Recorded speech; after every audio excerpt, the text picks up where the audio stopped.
Story 1. Hi, my name is Jonas and I'm 24 years old.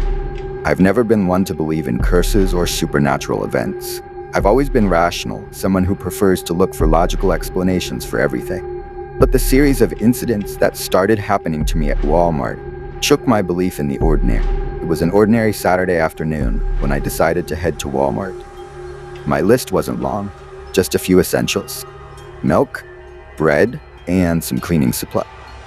The store was crowded, as usual, with families and shoppers bustling about, grabbing their items and heading to the checkout line. As I walked down the aisles, I started to feel a strange sensation. It began as a slight lightheadedness, something I could easily brush off as fatigue. But as I continued, the dizziness grew more intense, making it hard to focus on the shelves in front of me. I had to steady myself by holding onto my cart, my knuckles turning white as I gripped the handle. The fluorescent lights above seemed too bright, almost harsh, and I found myself squinting against them. By the time I reached the dairy section, I was struggling to keep my balance. My vision blurred at the edges, and a wave of nausea hit me. I leaned against a nearby display, trying to catch my breath. The dizziness only worsened. Panic started to creep in. Something was wrong. Very wrong. I abandoned my cart and stumbled towards the front of the store, my legs feeling like they were made of lead. I could barely hear the chatter around me, as if I was underwater, the sounds muffled and distant. My heart pounded in my chest, and the room seemed to spin. As I reached the exit, my vision tunneled, and I felt the world around me begin to fade. The last thing I remember was collapsing onto the cold, hard floor, the lights of the store spinning above me. When I woke up, I was in a hospital bed, an IV in my arm. The sterile smell of antiseptic filled my nostrils, and the steady beeping of monitors echoed in the room. A nurse was standing beside me, face a mixture of concern and relief. "You fainted at the store," she explained, her voice calm. "They brought you here by ambulance. Do you remember anything?" I nodded slowly, my head still spinning slightly. I recounted the dizzy spell, the nausea, and the overwhelming sense of disorientation that had hit me out of nowhere. The nurse listened carefully, nodding along. "We've run some tests, but everything seems normal so far," she said. "Could have been a drop in blood pressure, or maybe dehydration. We'll keep you here for observation, just to be safe." Despite her reassurances, I couldn't shake the feeling that something was off. I'd never experienced anything like that before, and I was a healthy young adult. The incident was unsettling, but I tried to push it out of my mind as just a one-off event. But it wouldn't be the last. A week had passed since my fainting incident at Walmart, and I had convinced myself it was just a fluke. Maybe I hadn't eaten enough that day or hadn't been drinking enough water. Life moved on, and I didn't think much about it until the following Saturday. I needed to do some more shopping, and despite the lingering unease, I found myself driving back to Walmart. I told myself it was silly to avoid the place just because of one bad experience. After all, people shopped there every day without incident. As I walked through the automatic doors, a strange sense of déjà vu washed over me. The same aisles, the same fluorescent lights, was all too familiar. But this time, I wasn't going to let myself get rattled. I moved quickly, determined to get what I needed and leave as soon as possible. But as I reached the frozen food section, I started to feel it again. It wasn't dizziness this time, but an overwhelming sense of heat. My skin felt clammy, and sweat began to bead on my forehead. I pulled at the collar of my shirt, trying to cool down, but the heat only intensified. Within minutes, I was burning up. My vision blurred as I felt the fever spike rapidly. It was as if my body was on fire from the inside out. I tried to ignore it, telling myself it was just a reaction to the cold air in the store, but the fever only grew worse. I could feel my pulse racing, my heart pounding in my ears. My hands shook as I reached for a nearby shelf, trying to steady myself. A wave of weakness washed over me, and I nearly collapsed again, barely catching myself on the edge of a display. I couldn't take it anymore. Leaving my cart behind, I stumbled toward the exit, my vision narrowing to a pinpoint. The fever was unbearable, my clothes soaked through with sweat. Every step felt like a marathon, my legs barely able to carry me. I pushed through the doors and into the cool evening air, but the relief was short-lived. As I reached my car, my legs gave out. I crumpled to the ground, the world spinning around me. The last thing I saw before blacking out was the neon glow of the Walmart sign above me. When I came to, I was back in the hospital, my body wrapped in cold compresses. The doctors told me I had been running a dangerously high fever, though they couldn't explain why. All my tests came back normal. No infections, no signs of illness. It didn't make sense. I tried to explain the connection to my previous visit, but they dismissed it as a coincidence. But deep down, I knew it wasn't. Something was happening to me, and it was tied to that store. By now, I was terrified of going back to Walmart, but a part of me was determined to face whatever was happening head-on. I needed answers, and avoiding the place wasn't going to give them to me. So, against my better judgment, I decided to return one more time. It was a Sunday afternoon, and the parking lot was packed. I sat in my car for a long time, staring at the entrance, trying to summon the courage to go inside. My heart was pounding, my palms sweaty as I gripped the steering wheel. Finally, I took a deep breath and stepped out of the car. The moment I did, a sense of foreboding washed over me. My instincts screamed at me to turn around and leave, but I ignored them. I couldn't let fear control me. I walked through the sliding doors, familiar smell of the store hitting me like a wave. I tried to focus on my shopping, but every step felt heavy, like I was wading through thick mud. The lights seemed harsher, the sounds louder, and I couldn't shake the feeling that I was being watched. As I made my way down the aisles, I started to feel it again, an overwhelming sense of dread. My body felt sluggish, my movements slow and uncoordinated. It was as if the store itself was draining the life out of me. I reached the end of an aisle, and that's when it happened. Out of nowhere, a sharp pain shot through my chest, so intense that I doubled over. I tried to catch my breath, but it felt like my lungs were on fire. Panic set in as I realized I was having a heart attack. But I wasn't.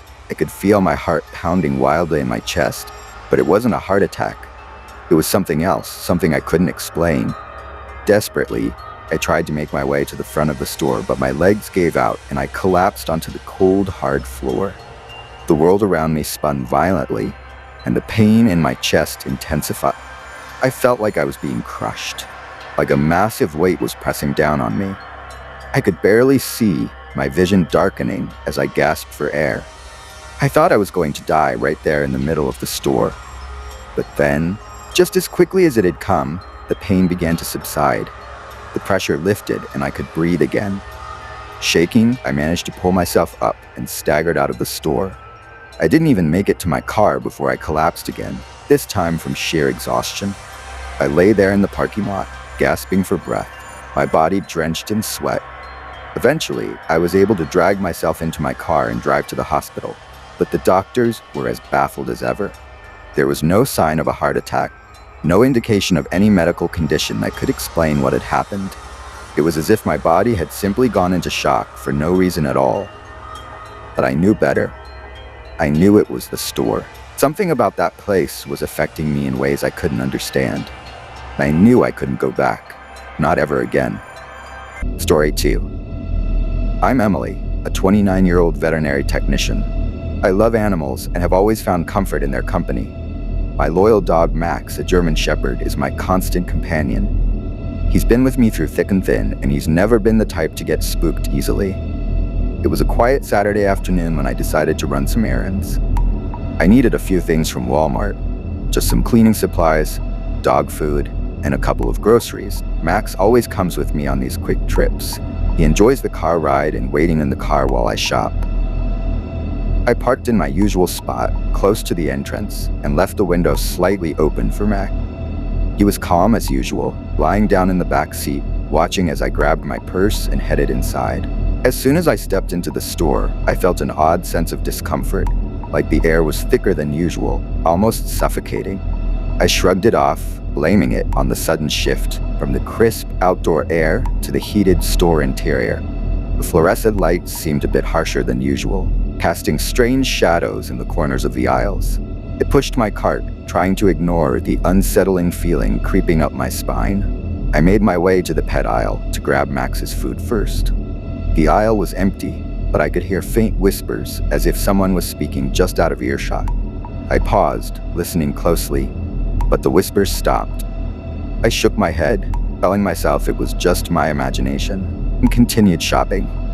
As I turned to leave the pet aisle, I heard a loud bark. It startled me because it sounded like Max, but I had left him in the car. My heart skipped a beat.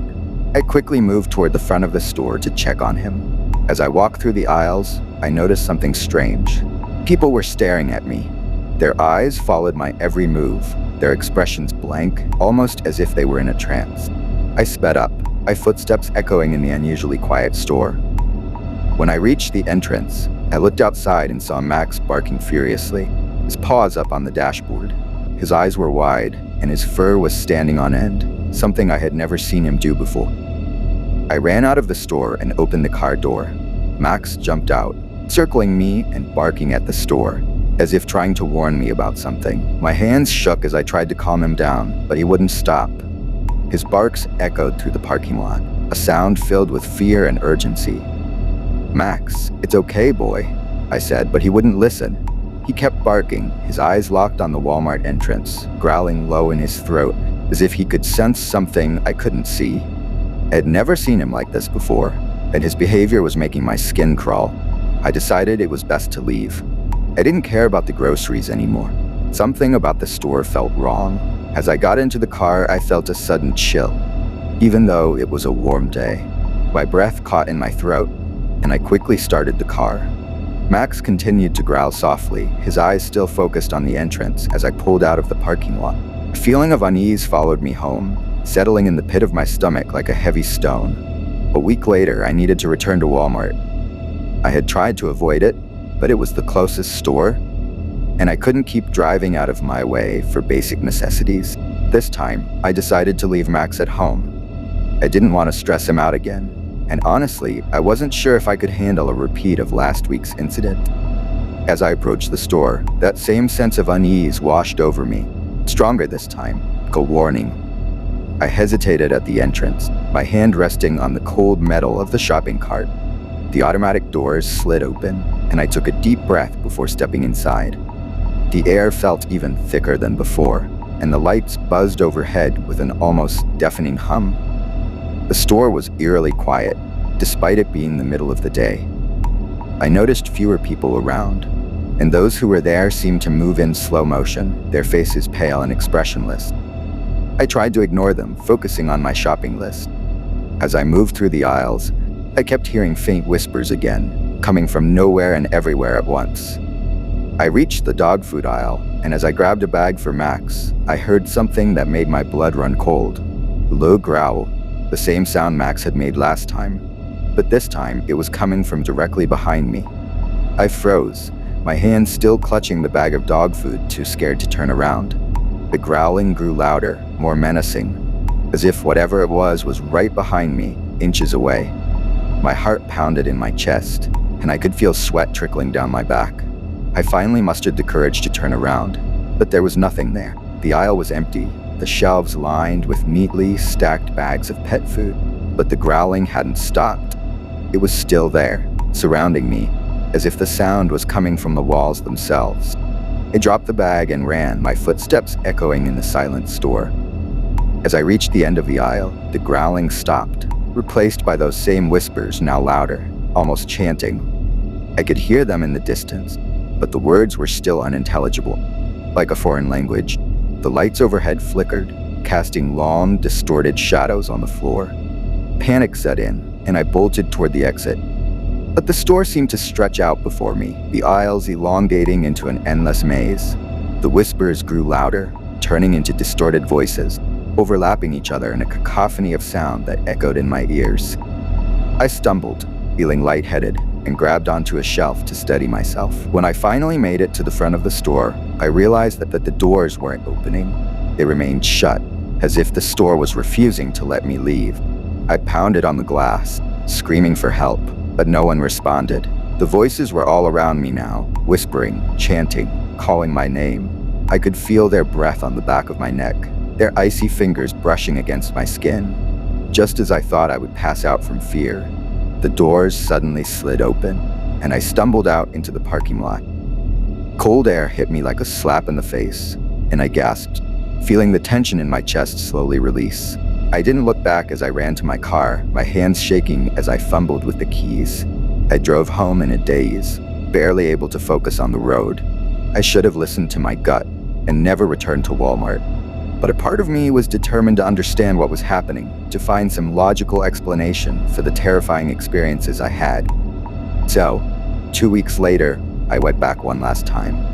Max had been restless since my last visit, pacing around the house and whining at the door. It was as if he knew I was going to return to that place and was trying to warn me. This time, I took Max with me again, thinking that maybe his presence would keep whatever was happening at bay. The moment we arrived at the parking lot, Max started growling low in his throat, his ears flat against his head. He refused to get out of the car, so I left him there, his growls following me as I walked toward the entrance. The store was different this time. The lights were dimmed and the aisles were filled with a thick, unnatural fog that seemed to roll in from nowhere. The air was suffocating, heavy with the scent of damp earth and something metallic, like blood.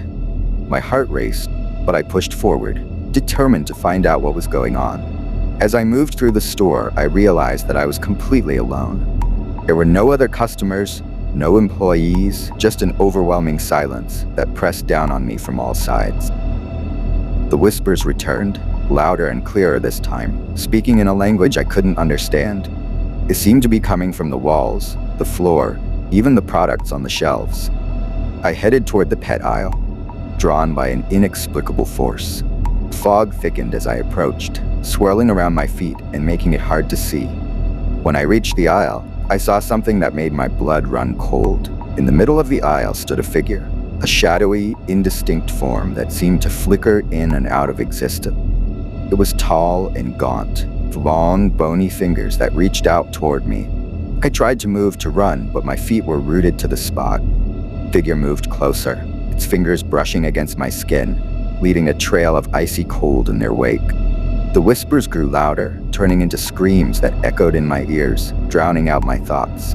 I could feel the figure's presence inside my mind, probing, searching for something. In a final burst of strength, I tore myself away and ran, not caring where I was going. The aisles twisted and turned around me, fog growing thicker with each step. I could hear the figure behind me, its footsteps echoing in the empty store. The air was filled with the scent of decay, and I gagged, struggling to breathe. When I reached the entrance, the doors were open, but the parking lot was gone. In its place was an endless void, stretching out into nothingness. I could hear Max barking somewhere in the distance, but his voice was faint, almost lost in the void. The figure was right behind me now, cold breath on the back of my neck. I knew there was no escape, no way out of this nightmare. The last thing I remember is the figure's fingers closing around my throat, its icy touch seeping into my skin. The darkness swallowed me whole, and the world faded away. When I woke up, I was lying in my bed at home, Max curled up beside me, his head resting on my chest. I felt weak, my body aching as if I had been through a battle. I tried to remember how I had gotten home, but my mind was blank. The memories of that night fragmented and disjointed. I haven't been back to Walmart since that night. Max refuses to go anywhere near the store, and I can't bring myself to even drive past it. The nightmares still haunt me, and I can feel the figure's presence lurking in the corners of my mind, waiting for the moment when I'm too weak to fight back. Some nights, I wake up to the sound of whispers, echoing through the empty house. Max growls at the shadows, his eyes fixed on something I can't see. The darkness in the store wasn't just confined to that building. It followed me home, and I know it's only a matter of time before it comes for me again. The Walmart is still there, just like any other store. For me, it will always be a place of fear and darkness. I don't know what happened that night, or why I was chosen to experience it, but I do know one thing. I'll never set foot in that store again. Some things are better left unexplained, and some places are better left alone. Story 3. My name is Jamie, and I was 22 years old when I took a job at Walmart. I had been struggling to make ends meet after graduating college. I lacked experience and qualifications for better paying jobs, so when Walmart offered me a position as a night stalker, I took it without hesitation. I needed the money, And despite my apprehension about working late hours, I had no other option. First night of my shift was uneventful, but I couldn't shake the sense of unease. The store was eerily quiet, and the bright fluorescent lights made the aisles feel more sterile than welcoming. I spent most of my time stocking shelves and organizing products, but as the night went on, strange things began to happen. Around 2 a.m., I heard a series of muffled noises coming from the back storage room. It sounded like someone was dragging heavy objects across the floor. I went to investigate, but when I reached the back, the room was empty. Nothing seemed out of place. I shrugged it off, assuming it was just the building settling or a minor malfunction. By 3 a.m., the store's security cameras, which were usually set to display footage of the store's empty aisles, began to show brief, distorted images. The monitors flickered, and the static seemed to shift into brief glimpses of shadowy figures. I tried to ignore it and focused on my work, but a growing sense of dread made it difficult to concentrate. Around 4 a.m., I was stocking shelves in the toy section when I noticed a row of action figures had been rearranged. I distinctly remembered placing them in a specific order, but now they were scattered across the shelves. As I was putting them back in place, I felt a cold breeze brush past me. The store's HVAC system was not running, and the sudden chill made me shiver. By 5 a.m., the lights in the store began to flicker erratically. The intermittent darkness made the store's shadows seem to come alive, and the flickering lights cast eerie, disjointed patterns on the walls and floors. I was trying to reset the circuit breaker when the power surged, causing all the store's electronic displays to go haywire. As I was making my way back to the front of the store, I noticed that the front registers were turned on, displaying random, cryptic messages on their screens. I approached the registers, trying to understand what was happening, when I heard a loud crash from the back room. I ran to the source of the noise and found that several shelves had been knocked over, their contents strewn across the floor. As I was picking up the fallen items, I saw a figure standing at the edge of my vision. It was a shadowy, indistinct form that seemed to flicker and move with the shifting light. I tried to confront it, but when I looked directly at it, the figure vanished. The store's atmosphere grew colder, and I felt a sense of being watched. Despite the mounting fear, I couldn't quit. I needed the money to pay my bills and student loans. I felt trapped between my financial desperation and the growing terror of my job. Strange occurrences and the feeling of being watched made each shift more unbearable, but I knew I had no other options. By the end of the shift, the store returned to its usual state, but the feeling of unease lingered. Power flickered back to normal, and the store was quiet once more. I reported the incidents to my supervisor, but he dismissed them as the result of exhaustion and stress. I wanted to leave, but my financial situation made it impossible. Following nights were just as unsettling. I continued to experience strange occurrences, lights flickering, eerie noises, and unsettling shadows. I was constantly on edge, unable to escape the feeling of being watched. The store seemed to hold an oppressive, unseen force that made every shift a test of endurance. Months passed, and I finally managed to find another job with better pay and conditions. I handed in my resignation and left Walmart behind. The experience had left a lasting impact. Haunting memories of those long, eerie nights stayed with me. I realized that sometimes, hardest battles are fought within the confines of seemingly ordinary places. My time at Walmart was a chapter of fear and financial struggle, a reminder of the lengths I was willing to go to secure my livelihood.